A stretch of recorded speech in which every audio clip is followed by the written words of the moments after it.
e ele nunca tinha trabalhado. E aí no primeiro dia, a gente estava fazendo um serviço, você sabe o que ele teve coragem de falar para mim? E eu falei, mas que rapaz atrevido, né? A gente trabalha das 6 às 11, hoje até foi um pouco mais cedo, né? Acho que 10h30 ele estava indo embora. Né? Quando você trabalha animado, parece que, sei lá, eu acho que a bênção é maior, né? Para os dois lados, para o patrão e para o empregado também. Mas ela ainda vai dar 15, 20 por hectare. Eu não posso perder essa fase de preço. Eu não preciso ficar esperando aquele auge de preço ou o desastre de uma queda muito grande. Eu falei, se for para me passar essa angústia, eu prefiro até vender mais barato. Se eu tivesse segurando esse café agora, para vender todo ele agora, eu não tinha entrado dinheiro, né? Você não tinha trabalhado com dinheiro, e hoje você estaria vendendo por menos, né? O Marco tem um jeito muito diferente de lidar com seus funcionários.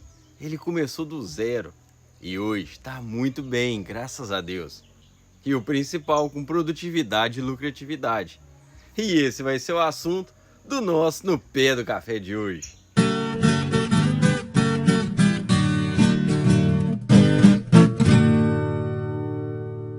Olá, cafeicultor, tudo bem? Hoje nós estamos aqui novamente no Marco Antônio de Oliveira, aqui em Bitur de Minas, para entender como que ele conseguiu, de maio do ano passado até hoje, vender o café dele a R$ 2.300 a saca.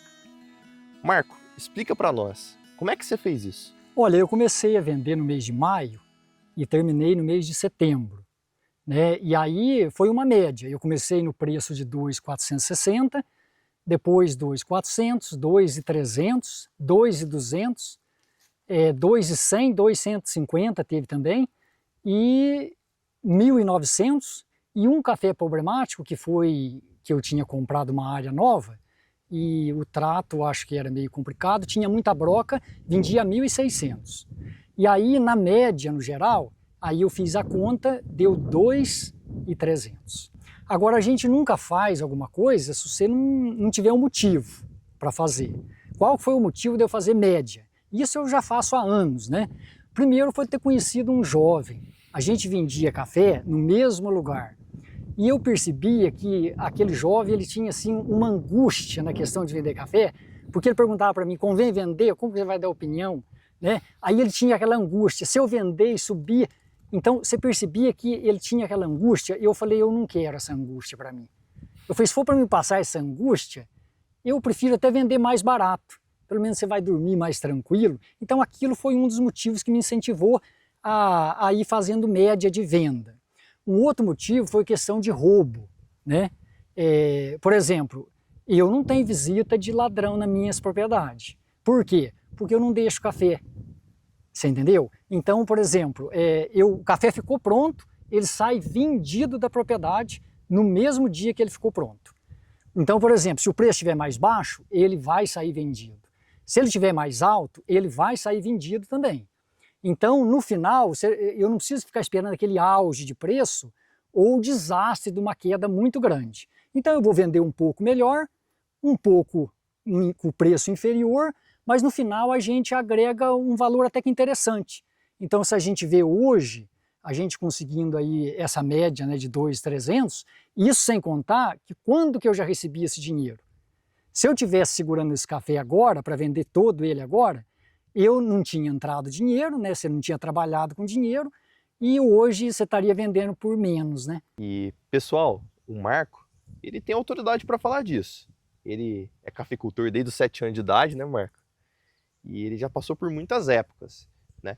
Tanto épocas de vacas magras, quanto de vacas gordas, né, Marco? O que você vê que, desses últimos anos, da sua evolução, tanto da área de área plantada do café, de qualidade do café, de melhores vendas, o que você vê que foi o primordial, assim, para a tua evolução, para a tua prosperidade dentro da cafeicultura?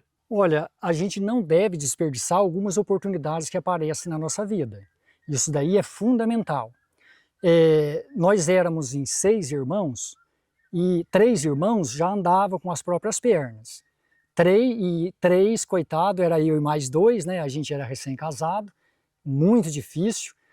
Tínhamos um pouquinho de lavoura de café de meia nessa época, pouco, bem pouco. E a gente trabalhava para sustento da casa por dia para as pessoas. Sabe ganhando quanto? O dia você comprava um pacote de arroz. Nossa. Hoje você trabalha um dia, você compra 8, 9, né? Isso na época que você ganha menos. Se falar na pane, aí você, né, não tem condições. Então era uma situação tão difícil, e aí eu pensei, falei, gente, se a gente não tomar uma providência, a gente vai ficar nessa situação a vida inteira, né? Aí eu fui para os 2 irmãos e conversei com eles, falei, se a gente não fizer uma união entre nós 3 e a gente trabalhar junto, a gente nunca vai conseguir comprar nada, porque a região nossa era uma concorrência muito grande de terra, então tinha muita gente que trabalhava na região, muito mais do que hoje, então tinha uma concorrência enorme nessa região. E aí o que a gente fez? Decidimos, vamos trabalhar junto então. Aí a gente começou junto, trabalhava no serviço junto, os 3, todo mundo ia junto na roça, nós 3 juntos. E aí apareceu um pedacinho de terra para a gente comprar. E era mato naquela época, já faz anos isso, né? Era mato e naquela época você podia aproveitar 80%. Você deixava 20% e aproveitava 80%. A gente não tinha nada, então era uma oportunidade. E aí a gente teria condições que com um ano a gente pagaria aquilo, né? Compramos essa área. Sabe o tamanho da área? 18 mil metros. 3/4 que a gente chama. Menos de um alqueire, 3, né? Só que aquilo para a gente, que a gente não tinha nada, já seria importantíssimo naquilo, né? Então, o que a gente fez? Compramos, só que aí tinha uma questão. Aí não tinha dinheiro para você comprar muda e tinha que preparar a área, não tinha como. Então a gente tinha que esperar um ano. Na espera desse ano, aí que aconteceu uma coisa muito difícil. A lei ambiental mudou. Aí você já não podia mais derrubar a mata. Então o que aconteceu? Nós perdimos aquilo. Foi uma área perdida. Hoje eu não considero perdido. A mata está lá, não fez falta, Deus abriu outros caminhos para que a gente pudesse crescer de vida, né? E aí o que a gente fez? Nessa sociedade, então, a gente continuou ela por vários anos, bastante anos, trabalhando junto, e a gente foi comprando um pedacinho aqui, um pedacinho ali, né? Até que chegou um ponto que os filhos cresceram, e aí eles já tinham mais mão de obra do que eu, porque os filhos deles já estavam mais velhos. Então, aí a gente começou a perceber que já ia ter uma dificuldade. O que a gente fez? Então, agora chegou a hora da gente separar a sociedade. Então, eu separei os pedaços de terra, fizemos um sorteio, cada um ficou com o seu, e aí cada um já conseguia andar com as próprias pernas, né? Então, se não fosse esse aproveitamento dessa oportunidade de você fazer uma sociedade, para você conseguir comprar alguma coisa, então eu acho que hoje a gente teria muito pouca coisa ainda, né? E a gente foi bem sucedido porque essa foi uma das questões.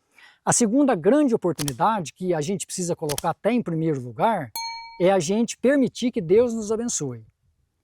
Porque se não for pela bênção de Deus, você acaba desistindo. Por exemplo, quando a gente comprou isso, você não tinha nada, você perdeu tudo. Então, se não fosse milagre, você desiste. Então aí foi a primeira grande crise que a gente passou. E quando ela passou, que a gente começou a comprar de novo, aí a gente começou a olhar para trás. Foi aí que a gente tornou um agricultor de verdade.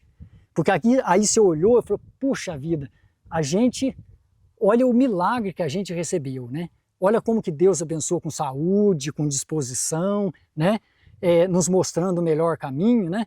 E então isso foi importantíssimo para que a gente fosse bem sucedido na vida. Aí existe uma outra oportunidade que também nós soubemos aproveitar muito bem. O meu pai era um homem muito simples, mas de uma simplicidade. Mas só que ele tinha um nome que era admirável. Quando se falava no nome dele, assim, você percebia que as pessoas tinham respeito. O que acontecia na situação? Aí a gente ia comprar alguma coisa, a gente não tinha dinheiro para comprar. Então o que a gente fazia? A gente usava o nome do pai. Aí as pessoas falavam, não, é filho do Nofa Fredo, pode vender que paga. Então a gente conseguia comprar com prazo. Até aquele prazo vender, nós chegamos a comprar propriedades com um prazo de 2 anos. Até vender, você já tinha ganhado dinheiro para você conseguir aquilo. Ele era a tua linha de crédito, vamos dizer assim, né? Exatamente, o nome do meu pai era a linha de crédito. E ele era uma pessoa simples. Então, quer dizer, hoje eu olho o seguinte, a gente mora num bairro, chamava o bairro de Forquilha, e esse bairro ele vendia todo o café para um comprador de Andradas. E ele sempre falava para mim, eu nunca vi um bairro como aquele do Seis. Não existe uma pessoa nesse bairro que não tenha o nome honrado. Então, assim, realmente foi uma benção, né? E continua até hoje. Esse bairro chama Bairro da Forquilha, né? Está bem próximo da gente aqui. Esse bairro, assim, as pessoas vivem muito bem lá, viu? Todo mundo com uma condição financeira bem. E os empregados que trabalham para as pessoas desse bairro têm um conforto que você nem imagina. É carro, é moto, é Wi-Fi na casa, celular, todo o conforto possível. Então, isso foi a maneira... Então, assim, não foi só a gente. É isso que eu acho importante. Não foi só eu que fui beneficiado com esse tipo de vida. As pessoas do bairro inteirinho foram beneficiadas com esse tipo de vida, né? Então a gente olha para trás e a gente consegue enxergar na vida de todas aquelas pessoas. Às vezes eu deito na cama e eu começo a pensar, falei, meu Deus, como que Deus abençoa essas pessoas, né? E por quê? Eles deram oportunidade para que Deus abençoasse. Então isso aí a gente precisa ter na mente, né? Então sem Deus a gente não chega a lugar nenhum. Então é preciso que Ele nos oriente para que você invista teu dinheiro no que é melhor, né? Aí você vai investir o dinheiro não pensando só na sua pessoa. Você tem que pensar nas outras pessoas também, outras pessoas para você viver. Você entendeu? Por exemplo, nós tivemos aqui um verão de chuva, e eu conheço muitas pessoas que ficaram sem serviço, certo? Pergunta para os meus funcionários se eles ficaram sem serviço. E eles não ficaram, o trator não estava trabalhando, e eles foram ganhar o dinheirinho deles, tá certo? Talvez encareceu um pouquinho mais em algum serviço, mas por final o que manda é aquele lá de cima. Se Deus abençoar, está tudo resolvido, né? Então eu falo que a gente só se torna um verdadeiro agricultor depois que você passa a primeira crise. Porque aí você tem uma visão totalmente diferente, né? E a nossa visão é o seguinte, ela tem que mudar, não em questão de princípio. A questão de princípio, a nossa visão sempre tem que ser uma só, em ser correto, certo? E agora, a visão em outras coisas, eu admito que até há um ano atrás, eu tinha uma visão bem focada em café, em comprar as coisas assim. Aí eu comprei uma propriedade e a dona dessa propriedade, rapaz, ela me ensinou uma lição de vida que, sinceramente, eu acho que foi um dos ganhos maiores da minha vida, foi isso. Eu tinha ido atrás de alguns sítios para comprar e eu fiz oferta que até hoje ninguém cobriu. E a pessoa disse que queria vender e ninguém me entregou. Aí eu cheguei em casa e falei para minha esposa o seguinte, olha, se uma pessoa me der terra de graça hoje, eu não quero. De tanto que eu corri atrás, fiz de tudo para comprar e não deu certo, então não é para dar certo. O telefone toca. Era um corretor aqui da cidade. Ô Marcos, você não interessa uma terra perto de Andradas? Eu falei, nem de graça. Ele falou, mas tem uma pertinho do CI. Não sei, rapaz, parece que veio alguma coisa. Eu falei, mas pertinho? Aonde? Aí ele falou, eu falei, vamos lá olhar, mas só se for agora. Aí peguei a moto de si, encontramos na estrada ali, viemos, chegamos, a mulher estava aqui. Ela estava aqui. Ela não vinha muito, mas ela estava aqui. Aí ela saiu, ele falou, olha, eu trouxe um comprador aqui, a senhora está querendo vender a propriedade? Aí ele falou, eu vou dar a volta com ele na propriedade, eu sei as divisas, e vou mostrar as divisas da propriedade, depois a gente passa aqui para conversar. Falou, não, eu não estou vendendo terra, eu estou vendendo a casa.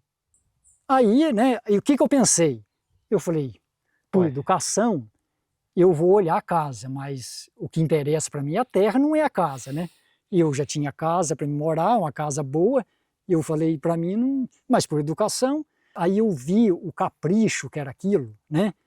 Aí já veio na minha cabeça, falei, mas quantos anos essa pessoa, ela trabalhou nesse lugar para deixar esse lugar como esse, como ele está aqui hoje, né? Aquilo já me admirou. Aí entramos, olhamos a casa e ela falou, agora você vai olhar a propriedade.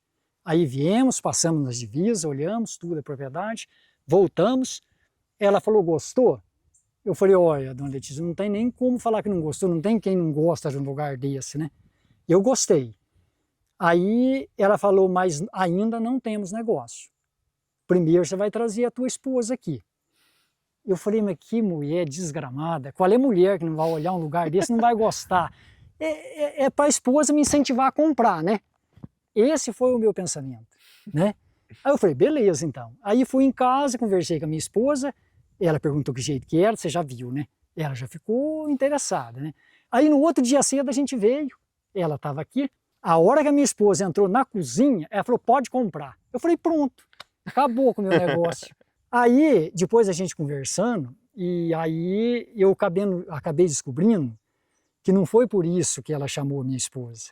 Sabe por quê? Ela queria ver se a minha esposa tinha interesse de cuidar daquele lugar com o amor e o cuidado que ela tinha por aquele lugar. Se ia cuidar das plantas, das flores, você viu como é que é o lugar, né? Então ela queria saber. E aí a gente não teve conversa, eu não pedi nem abatimento, fizemos negócio, né? E depois eu descobri que foi esse o objetivo. Sabe como? Aí a gente foi embora, né? O outro dia eu voltei ali, estava o caseiro. Aí ele falou, você comprou? Eu falei, comprei. Ele falou, mas como? Tinha um casal aqui que eles já tinham até combinado o preço, ficaram uma semana aqui, eu achei que ia vender para o outro casal. Então aí a gente foi ligando as coisas que não era por questão de dinheiro, né? Então a venda dessa propriedade não foi por questão de dinheiro, foi por questão porque a pessoa tem amor por esse lugar aqui e ela queria saber se quem fosse estar aqui, ele ia ter o respeito que esse lugar merece, né? Então isso foi uma lição importantíssima. A segunda lição foi o próprio lugar me deu. Quando as pessoas chegam, visitam, você vê a diferença que as pessoas olham para esse lugar. E eu comecei a notar uma coisa que eu não notava. Cada pessoa ele olha para esse lugar de uma forma diferente. Alguns se deslumbram, maravilhoso. Outros, para ele é comum. Aí o que eu aprendi? Eu falei, meu Deus, como que a visão das pessoas é diferente de uma para outra. Então aí fica mais fácil de você lidar com as pessoas. É um aprendizado para a gente. E Marco, tem um detalhe que a gente reparou aqui hoje, visitando a tua propriedade. Hoje é segunda-feira de carnaval. E eu vi 6 funcionários saindo aqui da propriedade hoje. Como que é o teu relacionamento com os funcionários?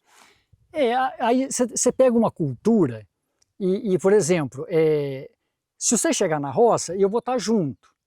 Aí você não vai saber nem quem é o patrão, certo? Então a gente trabalha, eu trabalho junto com eles, então e o nosso orçamento é muito bom. Então, por exemplo, eu tenho o benefício da carga de horário, né? A gente trabalha das 6 às 11, hoje até foi um pouco mais cedo, né? Acho que 10h30 eles estavam indo embora. Então você tem que dar um incentivo para que eles também se sintam bem trabalhando. E a questão é o seguinte, eu já vi gente falando mão de obra é caro, você tem que aproveitar. Eu discordo. Eu não acho a mão de obra cara. Se você tem uma mão de obra de qualidade, ela sai barato. Agora veja bem, você não vai conseguir uma boa qualidade, uma mão de obra de boa qualidade, se você não tiver incentivo, né? Então você tem que dar um incentivo para quem trabalha, né? Por exemplo, recompensa.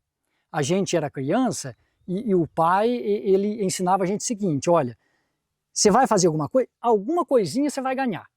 E aí você anima. Quando você vê que tem resultado, você acaba animando, né? E a animação, na verdade, ela é tudo, né? E parece que é mais abençoado. Isso aí eu já prestei muita atenção, né? Quando você trabalha animado, parece que, sei lá, eu acho que a bênção é maior, né? Para os dois lados, para o patrão e para o empregado também. Ambos são abençoados. Mas aquele funcionário, aquele camarada que é difícil de lidar, aquele que é problemático, que às vezes fala uma palavra que não é muito boa, ou que não faz um trabalho bem feito, não aceita crítica, como que você lida com esse tipo de pessoa? Ah, mas para tudo tem jeito. Se você trata a pessoa com educação, se você sabe orientar ela, então dificilmente você vai ter, por exemplo, se eu te tratar bem, dificilmente você vai me tratar mal. Uhum. Se eu souber te orientar, então, por exemplo, eu já vi orientação assim, parece querendo humilhar a pessoa, não dá certo, certo? Então você tem que ter um tato ali, por exemplo, precisa uma correção no serviço? Então você vai com jeitinho, certo? É o jeito, é o trato. E aí a pessoa, ele não vai ficar triste com você. E aí, no caso, ele vai acabar melhorando aquela situação. Aí tem o caso também que o patrão tem que ter a mente aberta, porque tem muita ideia que vem às vezes de um empregado que ela é boa. Eu tive, faz o que, 6 anos atrás, veio um rapaz novo trabalhar e ele nunca tinha trabalhado. E aí no primeiro dia, a gente estava fazendo um serviço, você sabe o que ele teve coragem de falar para mim? Ele falou para mim assim, falou, ó, e se a gente fizesse esse serviço desse jeito, sabe que não ficava melhor? E eu falei, mas que rapaz atrevido, né? Eu pensei, eu falei, mas vamos pensar, né? Aí pensei, eu falei, vamos fazer desse jeito. Você acredita que a ideia dele estava melhor do que a minha? Ele nunca tinha trabalhado na lavoura, a ideia dele foi melhor do que a minha, que eu já tinha quase 50 anos de lavoura. Você entendeu? Então você tem que ter a mente aberta. A gente tem que escutar. É claro que você não pode dar atenção para tudo. Você escuta tudo e aproveita o que é bom. Como que você organiza o seu tempo, as suas finanças, para ter a prosperidade que você vem tendo? As pessoas falam hoje que está todo mundo sem tempo, não é isso? Mas se você aproveitar, você ganha muito. Então primeiro você tem que aproveitar o tempo. Por exemplo, manejo de café. Você pode perguntar para todo produtor que a hora que mais rende serviço é cedo, certo? Você está descansado, você está animado, o sol não está tão quente. Então, essa é a primeira coisa, procurar sempre pegar bem cedo no serviço. Quanto mais cedo possível, certo? Esse é o primeiro ponto. Então, não perder...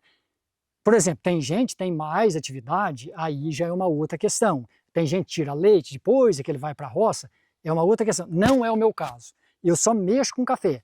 Então, por exemplo, eu levantei, eu já tenho que estar pronto para ir para o café. A outra questão, em questão financeira, você tem que ver o que o café está precisando, certo?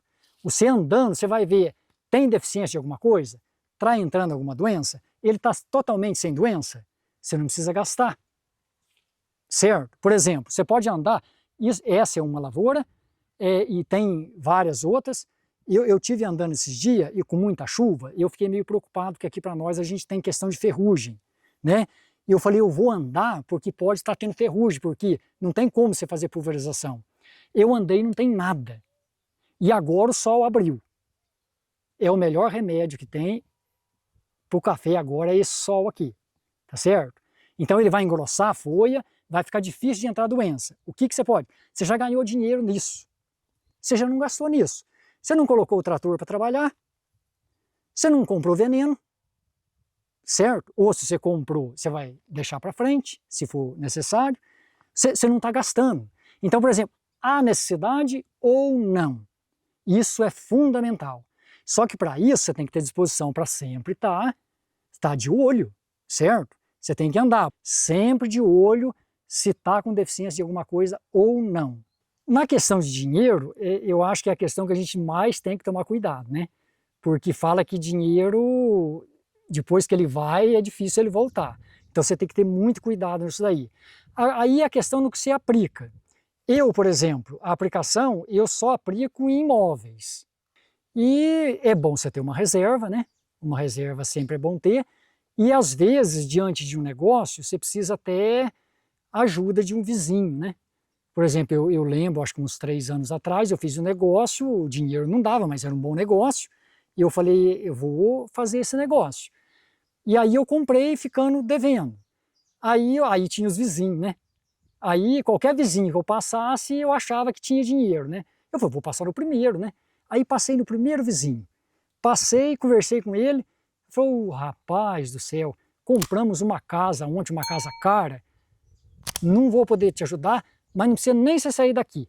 Espera aí, pegou o telefone, ligou para o namorado da filha e falou, olha, vai dar certo que ele tem o dinheiro e vai te arrumar.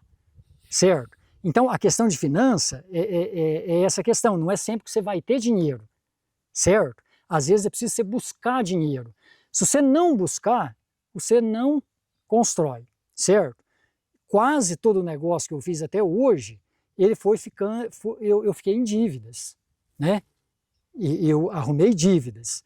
Mas aí com aquele prazo, você conseguiu superar a situação. Então dinheiro é o seguinte, se a pessoa gosta de aplicar em banco, está sobrando, também é um bom investimento. Você só não pode ficar com ele parado de tudo, né?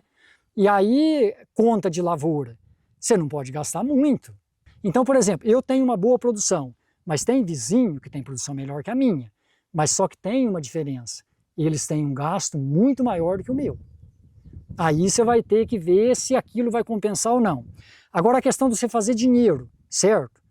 Envolvendo questão financeira, você vai fazer dinheiro. Eu lembro os meus irmãos ficando bravos com o pai várias vezes. A lavoura dava café, ele falou, tem que estar na hora de reformar a lavoura. Ele falou, não é hora de reformar a lavoura. Mas por que? A lavoura desgastou? Não, o pouquinho que ela vai dar está num preço bom, vai fazer dinheiro com esse pouco. Vai lá, tira os pés mais ruins, vai ficar meio feio? Vai. Mas a hora que vir a colheita você vai ter dinheiro, preço bom, certo? Então, por exemplo, se você tiver, você pega 15 sacas numa produção pequena, uma produção fraca, né? num ano de descarga, 15 sacas. Você vende a 2, um exemplo. Aí você pegou uma crise de preço, uma crise bem feia, vamos supor que você vai vender a 1.200. Se você colher 30, o dobro, você entendeu? Aquele pouco fez diferença. Então, isso daí eu sempre fui nessa questão. Alguns dias eu até vi um camarada dando uma opinião, e falou, mas por que você não podou essa lavoura inteira? Ficou algum pé pro meio? Um pouco, né? Mas ela ainda vai dar 15, 20 por hectare. Você entendeu? Eu não posso perder essa fase de preço, porque se eu corto, só dali 2 anos. Quem sabe que preço que vai estar lá? Bom, Marco, eu quero, em nome do canal No Pé do Café e de todos os nossos seguidores, todos os nossos cafeicultores, agradecer por você ter nos recebido aqui mais uma vez. Eu que agradeço. Traga um pouco da sua história, das suas experiências e da sua maneira de ver o mundo, que eu tenho certeza que alguma pessoa do lado de lá da tela vai ter levado alguma coisa para a vida dela, e eu espero que consiga fazer alguma mudança que te traga prosperidade. Muito obrigado, Marco. Eu agradeço. Cafeicultor, a cafeicultura é diferenciada por causa disso, não é mesmo? Quanta história, quanta experiência, quanta coisa boa a gente encontra por aqui. E o No Pé do Café está aqui justamente para isso, para mostrar essa e outras histórias para você. E eu quero dizer para você que ainda dá tempo de deixar aquele joinha, de comentar e até mesmo de compartilhar esse vídeo com seus grupos de WhatsApp, com seus amigos, com seus parentes, para todo mundo assistir. O meu muito obrigado a você que nos acompanhou até aqui. Um forte abraço e até o próximo No Pé do Café.